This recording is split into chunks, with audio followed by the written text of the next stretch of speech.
Hey staff, today what we're going to do is we're going to walk through a little presentation of a reminder about what the Samr model is. We've talked about this before in PD, both in your PLCs as well as whole staff PD. And I just want to make sure that we are keeping in mind again how we're using our technology, specifically the iPads with the students.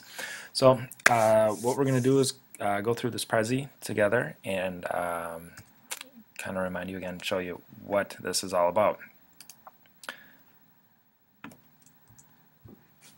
First of all, the Samr again is a model that was developed by Dr. Ruben Puntidora, and the idea behind Samr is that we are using technology in the educational setting primarily to do things that we are not capable of doing. It's one thing to be able to write a story using pen and paper, and then to write a story using Microsoft Word or Google Docs. So that's one way to do it. However, it's a completely different thing to write a story in iMovie and to produce a movie.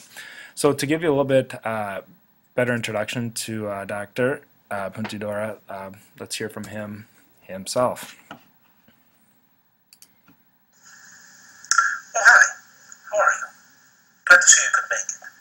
I'm sorry I couldn't be there in person with you today.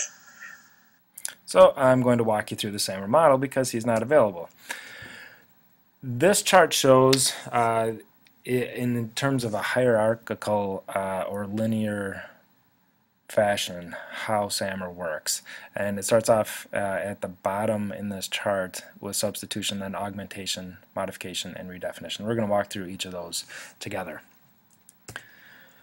So when we're thinking about Samr, I'm going to use the example of getting from point A to point B, and this picture right now shows a couple walking. So they're going to be walking from point A to point B. Now if we think about applying the substitution model, we have technology being used, and it is simply allowing technology to do the same thing that you would do without using technology. So here we have a bionic leg that is allowing the individual to walk. And so all we've done is we've just allowed the technology to complete the same task, and that's what substitution means.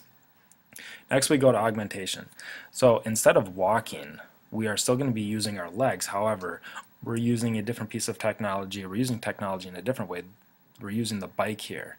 And what we're doing is we're still using the legs. However, we're going to be using this different piece of technology in order to get from point A to point B a little bit different. And in this case, again, it is using a bicycle.